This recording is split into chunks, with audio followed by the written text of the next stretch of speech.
أعوذ بالله من الشيطان الرجيم بسم الله الرحمن الرحيم الحمد لله وحده والصلاة والسلام على ما لا نبي بعده وبعد. A dúpẹ́ fún Ọlọ́run ọba ọ̀kan, ọba tó jẹ́ ọ̀gá fún gbogbo àgbáríjọ ayé yányán. Bẹ́ẹ̀ náà ni ó tún jẹ́ ọ̀gá fún gbogbo àwọn màláíkà yányán.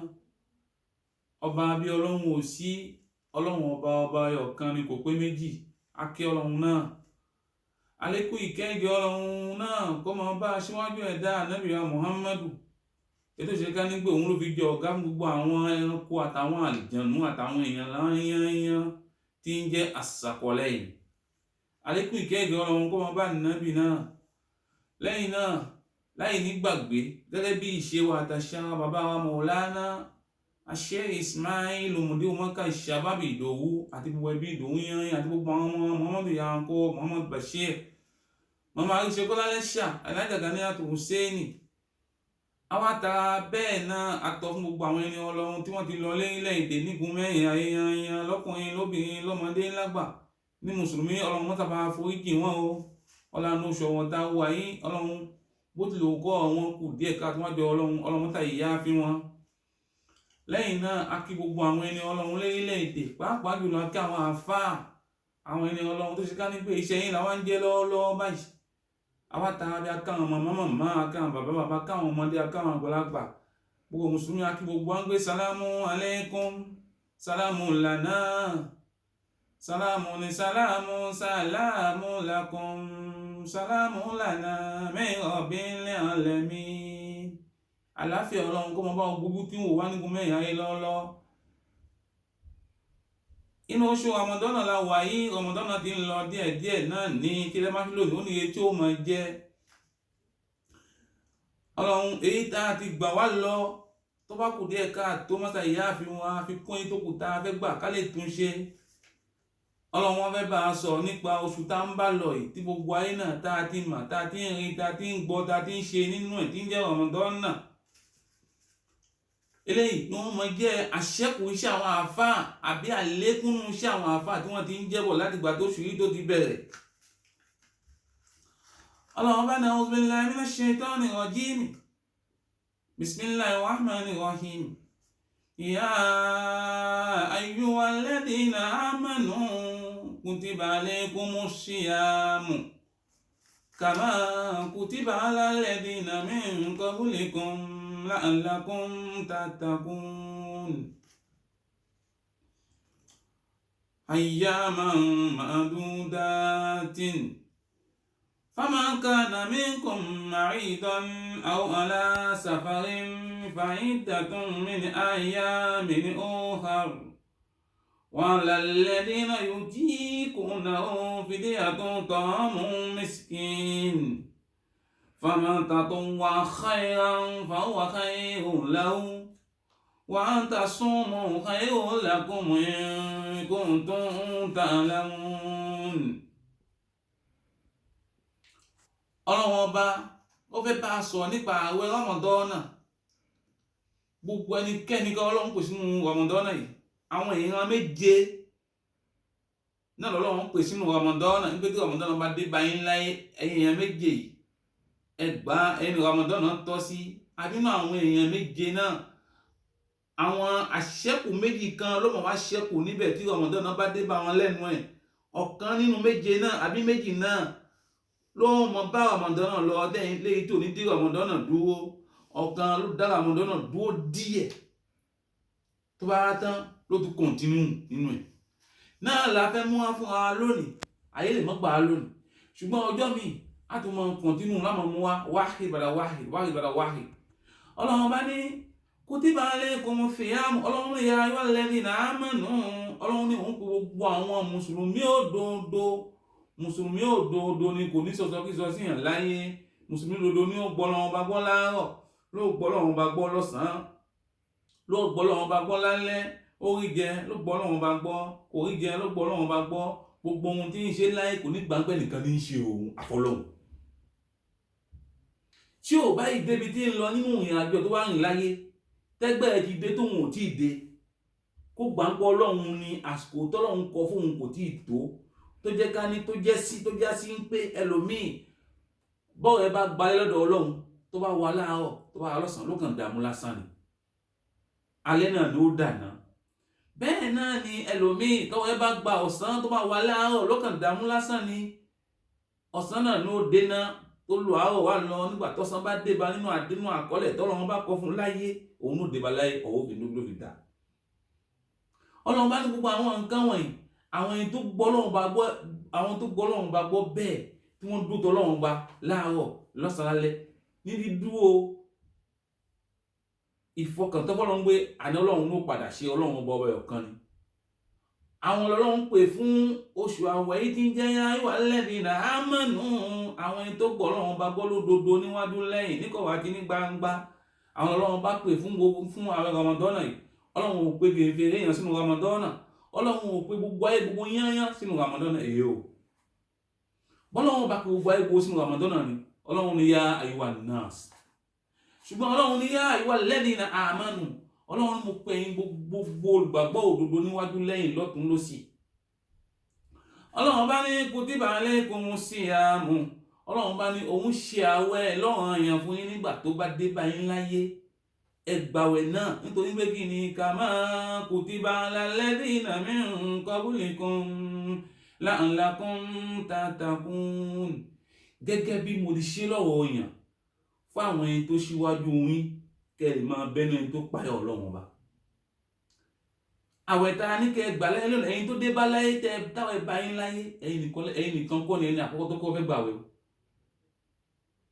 Àwọn bàbá ńlá yín wọ́n ti gbàwẹ̀ lánàá rí àwọn bàbá yín wọ́n ti gbàwẹ̀ lánàá rí àwọn pọ̀ ìyá yín wọ́n ti gbàwẹ̀ wá lọ àwọn pọ̀ bàbá yín wọ́n ti gbàwẹ̀ wá lọ gbogbo àwọn ànábì Ọlọ́run tó ta gbaṣẹ́ lẹ́nu wọn àwọn náà wọ́n ti gbàwẹ̀ wá lọ.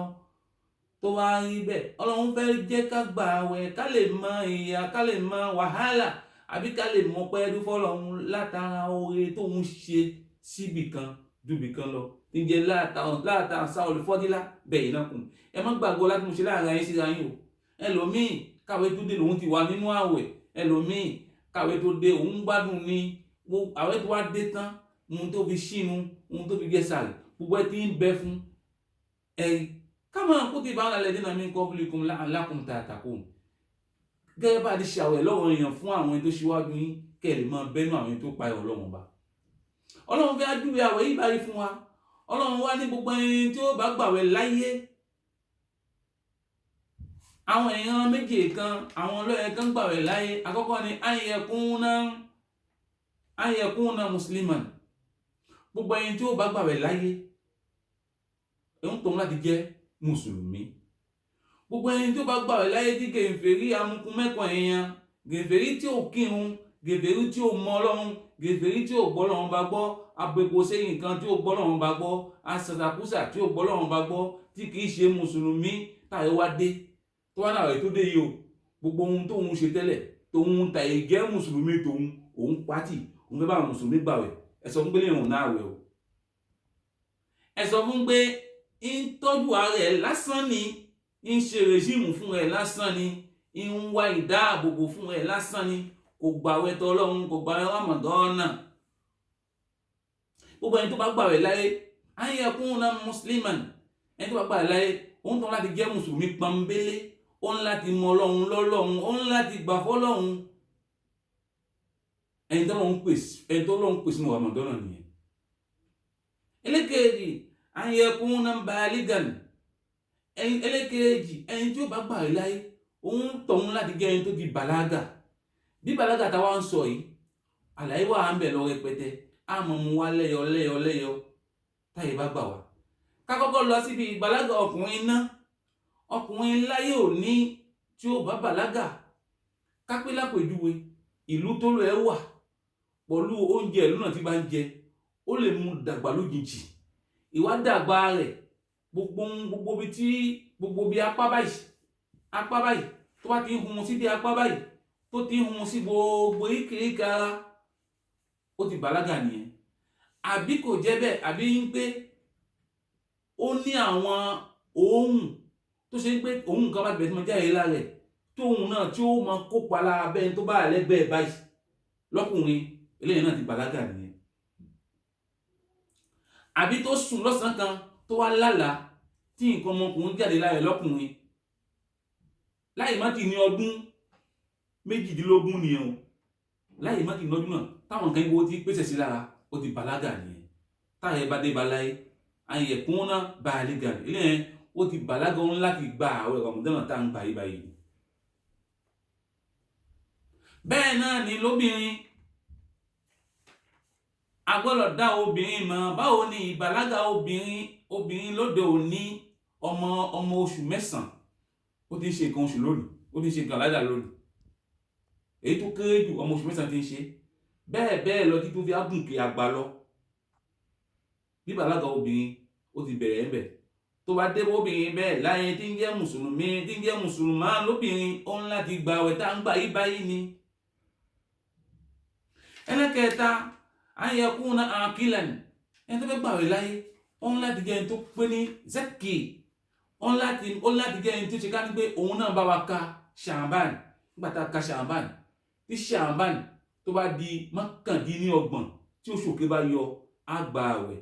ṣùgbọ́n tó oṣù òkè bá yọ tí ṣàǹbàn bá di 30 gbogbo mùsùlùmí gbogbo ayé gbogbo níjọ́ kejì mo bá ṣàràtàn ó yẹ ká ti wà nú àwẹ̀ ẹni lákàyè bẹ́ẹ̀ tóun náà ti ń bá fi lákàyè gbá lọ àbí tí bá fi lákàyè tó ń gbé oṣù ọmọ náà ti dé léyìí tó já sí pé kò sí dààmú àmódi ara nínú lákàyè òun náà láti gba ọ̀rẹ́ tí ọmọdé náà bá dé bá wa láyé ni. ẹlẹ́kẹ̀ẹ́ta ayẹ̀kùn náà kọ̀ọ̀díran ẹni tó bá gba ọ̀rẹ́ láyé kó jẹ́ alágbára èèyàn láyé tí kìí ṣe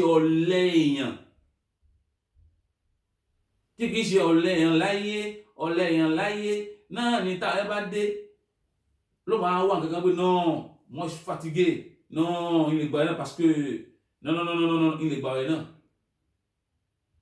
ẹni tó jẹ́ ayẹ̀kùn nàkọ́dìran náà lẹ́yìn tí ó jẹ́ alágbára tí kìí ṣe aláàárẹ̀. ẹlòmíì akányíra aláàrin ìlú báyìí ni ẹlòmíì aṣọ ló bà sí ara fún aṣọ báyìí ló bà sí ara fún yàn ṣùgbọ́n ohun tí ń ṣe lábẹ́ ẹnu ó ju aṣọ tó wọ̀ ní lọ. àpèlé ẹ̀ dá sí ọ̀wọ̀ àwẹ̀ ẹlòmíì máa ráwọn ẹlòmíì tó ṣe pé ìrìn wọn tán rìn lérí ilẹ̀ báyìí ẹ máa rí ọmọ ìbọ̀rọ̀sàkì ògùn lápá àbí ògùn wà nínú àpò wọn tó yẹ ká ń gbé wákàtí kan ọ̀rọ̀ wọ́n wáyé ká máa ń lo ògùn àbí ká máa ṣe sún ẹ̀ fún wọn ọlọ́run wọlé dé àsìkò ìpúpọ̀ àwọn tí wọ́n fẹ́ bẹ́ẹ̀ dára mu ọlọ́run sábà fún àlàáfíà. àwọn ilé yẹn àpè wọn sáwẹ̀ àwọn alágbára tí wọ́n lè dúró ní òpépé tán lè gbàwẹ̀ náà la pèsè àwẹ̀. ẹlẹ́kẹ̀ẹ́rin abẹ́lẹ́karùn-ún ayẹ̀kùn náà mukiman ẹni tó fẹ́ gbàwẹ̀ bẹ́ẹ̀ ni ẹni tó fẹ́ gbàwẹ̀ ó láti jẹ́ ẹni tí ń gbénú ìlú lápèjúwe àwa tá a wà ní ìrìn àjò tá a wà lájò báyìí nìsín ọwọ́ adé kò ní àjò àti sọ bí di ilé tá à ń gbé láti bí àìmọye ọdún. bẹ́ẹ̀ náà ẹni tó wá lẹ́yìn ọdún kan wà lọ sẹ́yìn tó wá ní gbé ńgbà tí ọmọdé náà dé nìsín òun nígbà ìpàṣẹ òun wà ní ìrìn àjò ni òun tẹ̀rẹ̀ ẹ̀jẹ̀ ni o. wọ́n láti ṣe kí ni o òun láti gba àwẹ̀ yìí báyìí. márùn yẹn ó pa wá àtọkùnrin àtobìnrin pọ̀ èyí tó wá jẹ́ àfikún méjì fún obìnrin náà ni antekuna haliyan minal khaido wan nifas. gbogbo obìnrin gbogbo tó bá gbààwẹ̀ láyé tá a mọ̀ sí mùsùlùmátì lóbìnrin obìnrin ó gbààwẹ̀ ṣùgbọ́n àwọn àfikún tóbìnrin náà ní pé àwọn ẹ̀jẹ̀ ládàá wà fún obìnrin bẹ́ẹ̀ náà ni ẹ̀jẹ̀ ìlétò oṣù a máa pè ní ẹ̀jẹ̀ ìlétò oṣù ẹ̀jẹ̀ ládà òun a máa jáde nínú àpò ọmọ obìnrin ẹ̀jẹ̀ ládà máa jáde ṣùgbọ́n ẹ̀jẹ̀ ìlétò oṣù òun a máa jáde nínú ara obìnrin gangan lèyí máa jáde. tí méjì ní bá wá dé bá obìnrin láyé báwo ni ó ti wá ṣe gba ǹjẹ́ obìnrin tí ń ṣe nǹkan ládà lọ́wọ́ ǹjẹ́ ó lè gba àwẹ̀ tàbí kò lè gba àwẹ̀ ǹjẹ́ obìnrin tí ń ṣe nǹkan ìlétò oṣù lọ́wọ́ ǹjẹ́ ó lè gba àwẹ̀ tàbí kò lè gba àwẹ̀.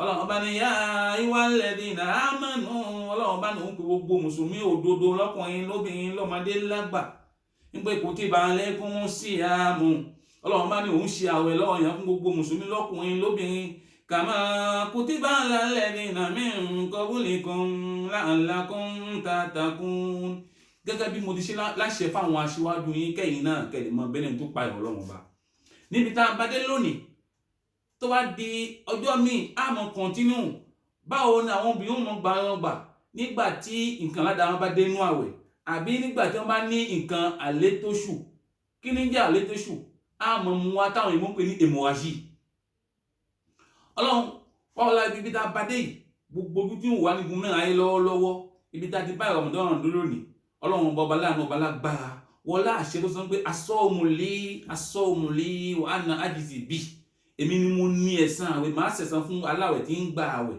àwẹ̀ wà láàrin ẹ̀rọ tí ń gbà pọ̀ léèmí Ọlọ́run tó fẹ́ gbà fún ni Ọlọ́run ibi tá a ti gbà dé Ọlọ́run kó sílé àtẹ́wà ọ̀dọ̀ Ọlọ́run èyí tó kò ta fẹ́ gbà kọ́lọ́run yára gbà nírọ̀rùn mọ́jà gbà lọ́gbà ẹ̀wọ̀n mọ́jà gbà lọ́sibítù mọ́jà gbà lùbúlà mọ́di mọ́jà gbà nù sàárè gbogbo ẹni tí bẹ nígbèkùn láyé ọlọ́mọsà sí wọn lẹ̀ ọláyé bí ànábì lọ́dọ̀ Ọlọ́run gbogbo ẹni tí wọn wà nùjọ yìí àní so ikú dànù Ọlọ́run yí àwọn fẹ́ni kọ̀ọ̀kan wa inú wo dùn aṣọ ọ̀pọ̀lọpọ̀ ọdún láyé á ṣe láyé dáadáa Olúwa jọ̀wọ́ bá mi ṣe àríṣe kọ́lá àtàwọn olólùfẹ́ ní gbogbo àgbáyé o Olúwa jọ̀wọ́ bá mi ṣolúwa tọ́ wa àtàwọn olólùfẹ́ ní gbogbo àgbáyé o Ọlọ́run Olúwa tó wọn aláṣẹ kọ́lá ìtàlábòsí kó má ṣẹlẹ̀ wá lórí o ìtàlábòsí ní kò dá lálábòsí lárí Allahumma salli wa sallim ala sayyidina Muhammadin fi nabiyyin